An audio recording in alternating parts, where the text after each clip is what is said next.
अस्सलाम वालेकुम।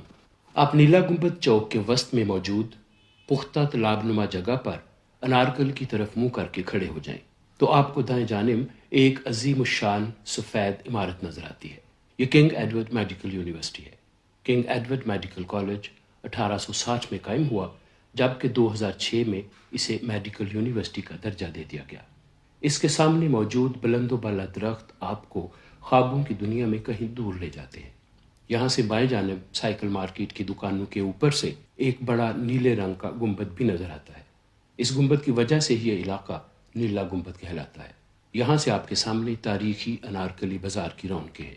ये इलाका निस्बतन कुशादा है और अनारकली बाजार में दाखिले का अहम रास्ता भी। यहाँ से वापस मुड़े तो आपकी नज़र एक कदीम इमारत पर पड़ती है। ये ईसी इविंग हॉल है जो 1916 में तमीर किया गया। एफसी कॉलेज का ये हॉस्टल उस वक्त तमीर हुआ जब कॉलेज इसी जगह हुआ करता था। यहाँ से एक सड़क माल रोड की तरफ निकलती है और दूसरी म्यो अस्पताल की तरफ। म्यो अस्पताल 1871 में इंजीनियर राय बहादुर कन्हैया लाल की जेर निगरानी तमीर करवाया गया था। इस जगह पहले बड़े गोश्त का बाजार था, जहाँ से अंग्रेज छावनी के रिहायशियों को गोश्त मुहैया किया जाता था। नाजरीन, इंजीनियर राय कन्हैया लाल वही हैं जिन्होंने किताब तारीख़ लाहौर भी लिखी है। नीला गुंबद चौक अनारकली तारीखी अहमियत का हमल होने के साथ साथ मौजूदा दौर में तजारती और कारोबारी सरगर्मियों का भी एक बड़ा मरकज़ है। यहाँ आम पहनावों, शादी ब्याह के मलबूसात और जूतों वगैरह के अलावा बड़े पैमाने पर साइकिलों की खरीदो फरोख्त भी होती है। इस चौक के दो सबसे अहम मकामात नीला गुंबद और जामिया मस्जिद नीला गुंबद है। आइए पहले नीला गुंबद की तरफ चलते हैं, जहाँ अजीम सूफ़ी बुजुर्ग हज़रत शेख अब्दुल रज़ाक मक्की आराम फरमा है। आप बादशाह नसीरुद्दीन हुमायूं के अहद हुकूमत में मक्का से लाहौर तशरीफ़ लाए और उस दौर के मशहूर बुजुर्ग मीरा मोहम्मद शाह बुखारी रहमतुल्लाह अलैह के मुरीद बन गए, जिन्होंने जल्द ही शेख अब्दुल रज़ाक में छुपी रूहानी सलाहियतों को पहचान लिया और उन्हें मक्की का नाम दिया। नाजरीन, हज़रत मीरा सैयद मोहम्मद शाह मौद दरिया बुखारी के मज़ार और हालात ज़िंदगी पर अलग से एक वीलॉग भी है, जिसका लिंक डिस्क्रिप्शन में दे दिया गया है। आप चाहें तो वो भी देख सकते हैं। शेख अब्दुल रज़ाक मक्की की शोहरत का चर्चा मुगलिया दरबार तक पहुंचा, जिस पर मुगलिया अदालत में उन्हें अहम फैसलों में मशावरत के लिए बुलाया जाता। आपकी वफ़ात मुग़ल बादशाह हुमायूं के दौर में हुई।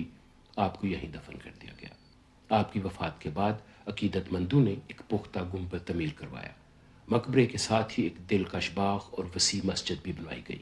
इस मकबरा में शेख अब्दुल रज़ाक मक्की रहमतुल्लाह अलैह की कब्र के साथ कुछ और कब्रें भी हैं जिन पर नाम दर्ज नहीं। कन्हैया लाल तारीख़ लाहौर में मकबरा की तमीर के हवाले से लिखते हैं, सूरत इसकी हश्त पहलू और हर पहलू में आली शान मेहराब कालबूती पुख्ता इमारत है। सकफ कालबूती और ऊपर आलीशान गुंबद कांसीकार बरंग सब्ज फेरोजी बना है। सिकहद में मकबरा के साथ मौजूद बाग तबाह कर दिया गया, जबकि मस्जिद और मकबरा को काफ़ी ज़्यादा नुकसान पहुंचाया गया।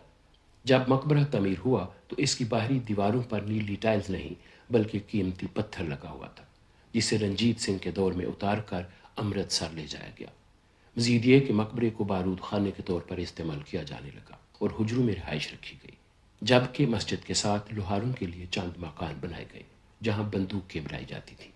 अब मकबरा हिफाजती इक़दामात के बायस काफ़ी बेहतर हालत में है, लेकिन आसपास मौजूद दुकानों की भरमार ने इसका हुस्न ज़रूर छुपा रखा है। हज़रत शेख अब्दुल रज़ाक मक्की रहमतुल्लाह अलैह के बारे में प्रोफेसर असद सलीम शेख अपनी किताब ठंडी सड़क माल रोड लाहौर का तारीखी, सकाफती और अदबी मंजरनामा में लिखते हैं, अब्दुल रज़ाक वही बुज़ुर्ग हैं जिनकी आमद से इस इलाके में आबादकारी और रौनक शुरू हुई। जब वो मुग़ल बादशाह हुमायूं के दौर में लाहौर तशरीफ़ लाए तो इस मुकाम पर एक छोटा सा हुजरा तमीर कराकर उसी में मसरूफ़ इबादत रहने लगे। लाहौर में आप हज़रत मीरा सैयद मोहम्मद शाह मौद दरिया बुखारी रहमतुल्लाह अलैह की खिदमत में रहे और वहीं से आपने फजीलत बातनी हासिल की और इसमें यहाँ तक कमाल हासिल किया कि ख़ुद हज़रत मौद दरिया भी आपका एहतराम किया करते थे।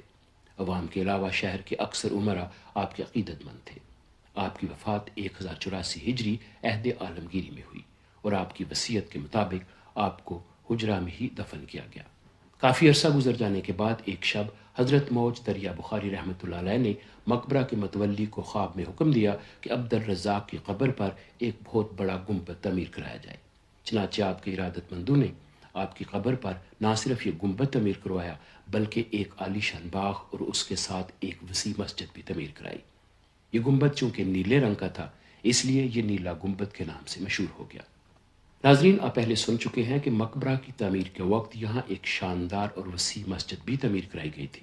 مقبرہ سے باہر نکلیں تو انارکلی بازار کی جانب چند دکانیں چھوڑ کر مسجد کا دروازہ ہے۔ یہی جامعہ مسجد نیلا گنبد ہے۔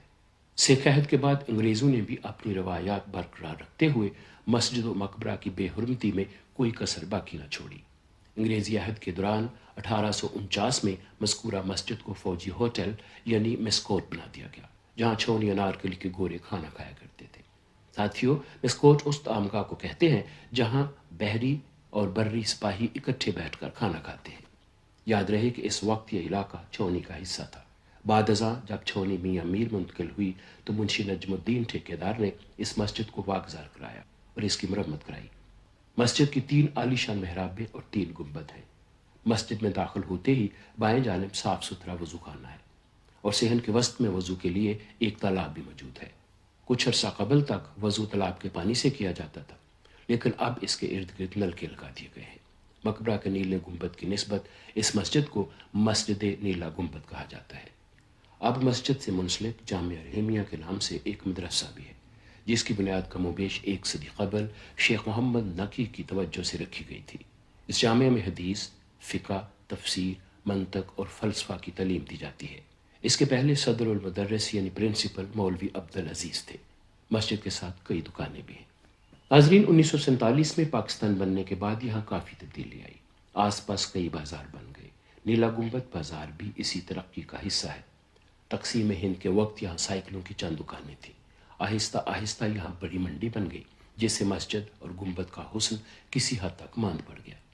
جنرل ضیاء الحق کے دور میں سائیکلوں کی دکانیں مسمار کرنے کا منصوبہ بنایا گیا، لیکن اس پر عمل درآمد نہ ہوا۔